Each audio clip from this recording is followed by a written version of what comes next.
Well, we got one final game in the divisional round to break down. We had to break down all the other three games. This is recorded on Saturday at 1 o'clock, so we have not seen the Bills-Broncos game. This is going to be a crazy divisional round. I don't know what's going to happen. But welcome back to the Big Z Breakdown, where we're talking everything Rams-Bears, and this is going to be a crazy game, considering the fact that, it's going to be the coldest game, probably the coldest playoff game in NFL history. If you want to check out any of the other breakdowns, they're all out there, but unfortunately, those games are probably going on actively, so I'll try and get these out a little earlier. But as for things to look out for, it is probably the coldest playoff game, like I mentioned, in NFL history. I mean, if you just take a read here, it's going to feel like minus 23, which is insane as it is. So, not good. We got wind gusts up to 44-mile-an-hour winds, and I did do a parlay on my TikTok, if anyone's following, where I picked 6 kickers to make 2+ field goals. You should go check it out. But then I slightly realized I had Cairo Santos listed on there as a potential kicker. Probably won't make 2 field goals unless somehow Bears get stopped on the 10-yard line twice. But expected the 20-mile-an-hour winds, and then the gusts are going to be up to 44, so that's going to be crazy. Cold weather games have happened in January. You look at the Rams last year, they played the Eagles in that snowy game. Saquon Barkley ran all over the place. DeAndre Swift could do the same. But also Matthew Stafford has played in cold. He's played in the NFC North.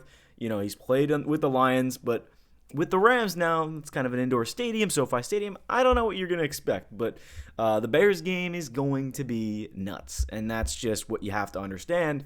When looking at the lines for these games and what you're supposed to expect, it's going to be hard. Stafford's going to wear scuba gear in this game.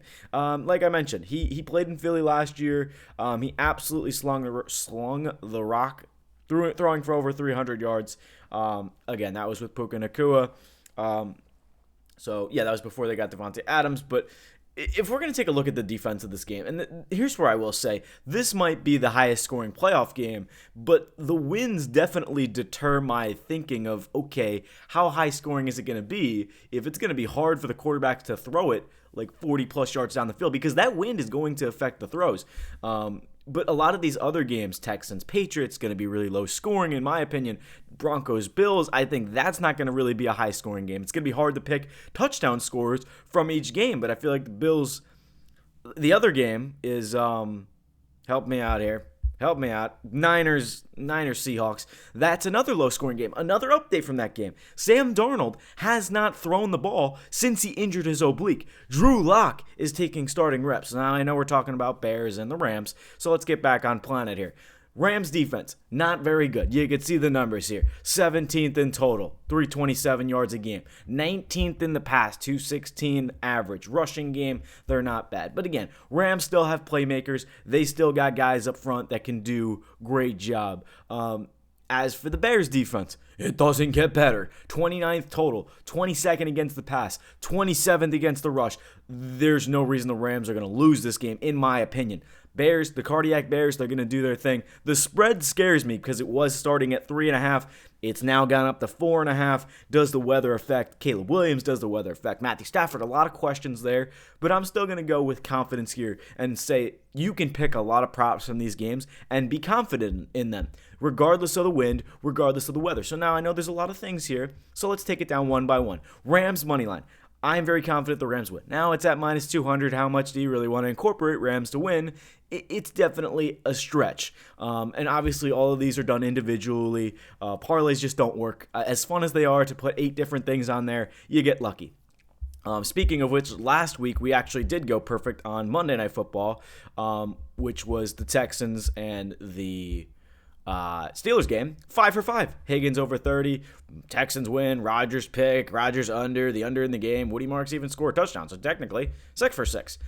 If anybody didn't see the wild card recap that we covered in Bills Broncos, 71% on picks. So we're going to try and replicate that through the 3 games. We're going to recap what we did in the championship games. But yeah, this is going to be a lot of fun in general. Yes, there's a lot of things on here.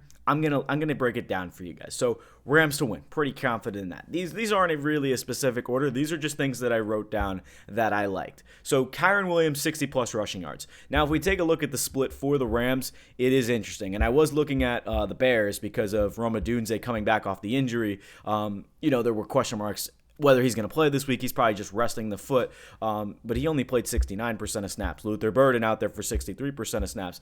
And obviously, their top guy is Colston Loveland. So Loveland out there for 81% of snaps. He had 15 targets last week. And their second receiver in terms of yards is Luther Burden, 40+. Then it's DJ Moore, 25, and Adunze, 25. So I feel like the Rams defense is not good enough to where I'm trusting a lot of Bears because their yards are now a little lower. If we go to the Rams side of things, that's even more interesting because Matthew Stafford can throw the ball. And that's the thing. We didn't really see a lot of running the football in the Panthers game, and we are seeing more of a split here with Blake Corum and Kyren Williams, so that's something you can be expecting.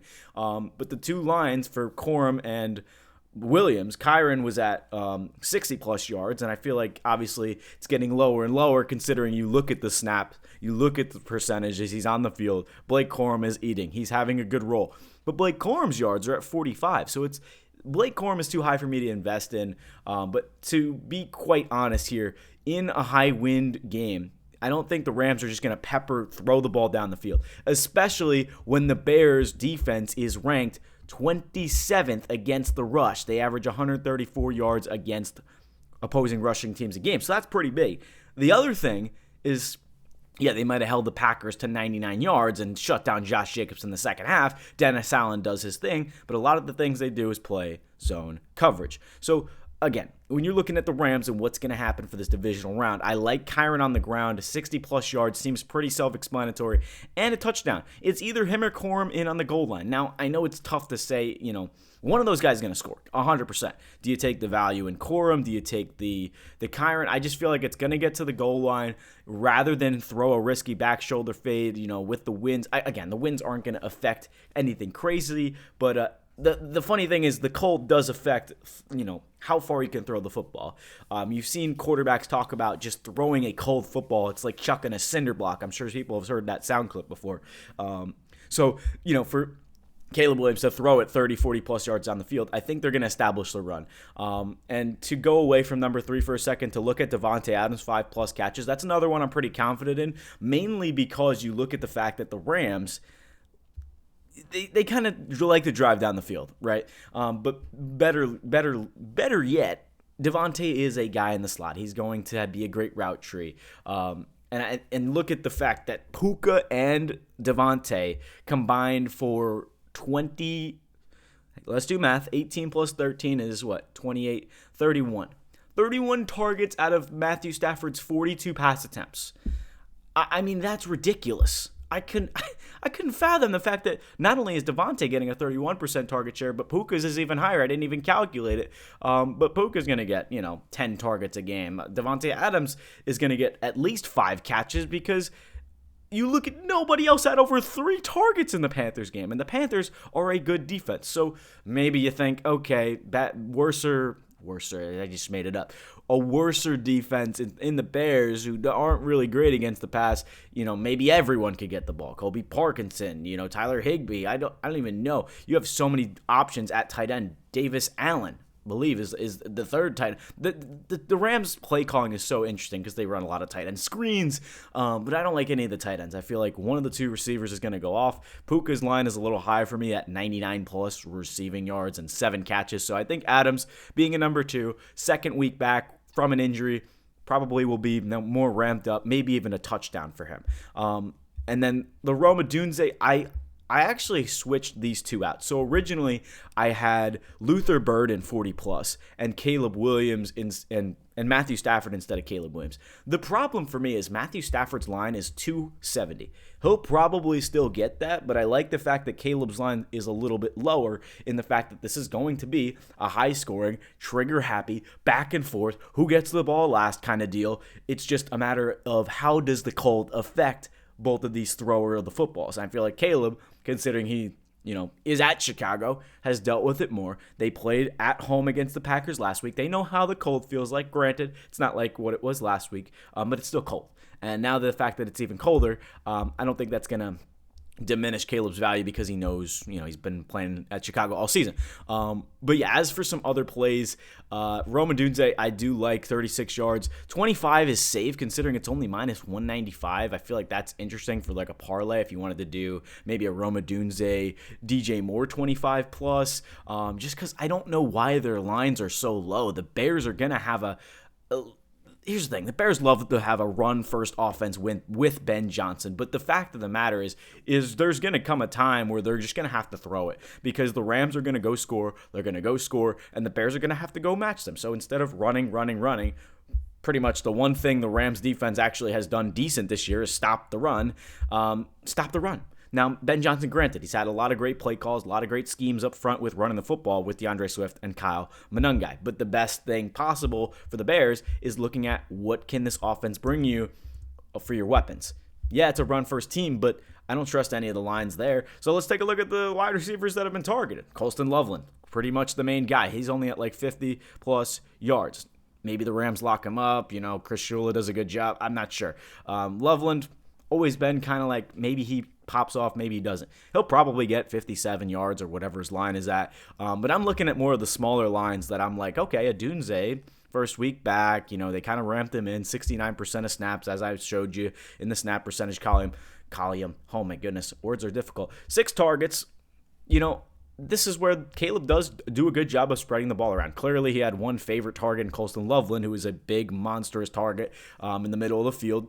Quarterbacks usually love their tight end. 8 receptions, 137 yards. I wouldn't be surprised if he replicates that. However, DJ Moore is going to be a big factor. I think Rome Odunze is going to be a little bit more involved as a number 1 wide receiver. Now, granted, Rams do double in. They hone in on those number 1 guys. But you can't really do that against this Bears offense. They have guys everywhere. Luther Burden, the young rookie who's really explosive. Again, Loveland's a rookie, but he's been explosive. DJ Moore hasn't been very consistent, but somebody who you could probably count on. So the guy I'm looking at is Rome Odunze. That wasn't involved last week. That's probably going to get a little more attention in the Bears passing offense. They're going to try and get him the ball, is my point.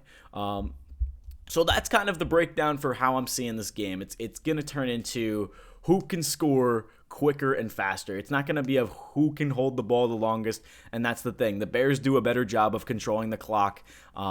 But the Rams also, again, it's kind of back and forth. It's gonna be a weird game with who's gonna control the time of possession, but also who can run the ball more efficiently. The wind is gonna be effective for sure. But in the end, I think the Rams can take this one. It really is a coin flip for me.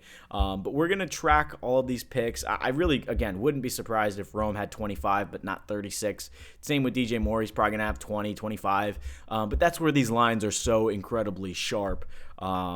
As them. So if you guys missed it, we'll just go recap game by game. But game 1, we did the Bills-Broncos. Game 2, we did the Niners-Seahawks. Game 3, we did the Texans and the Patriots. Again, we had picks for all those games if you want to check out those videos. But next week for the divisional round, we'll see how we did. Like I mentioned before, we did go 71% in the wild card recap. Yeah, I didn't do a video on it, but I did just pick the picks on my phone. You could agree to disagree. I definitely am happy with how it went last week. Just kind of wish I talked about it a little bit more. So after long nights of work, Friday night, Saturday we get back on here, do the last game for you guys. Thank you everyone so much for tuning in. Appreciate all the comments as always. Let me know what you think's going to happen. Who's going to win this game? What's your favorite pick? Touchdown scores, all the 9 yards, as well as anything you want to see in the future. It's been Mike Zanetti, the Big Z Breakdown. Thank you all for tuning in, and it's going to be a great divisional recap or divisional weekend. Enjoy it.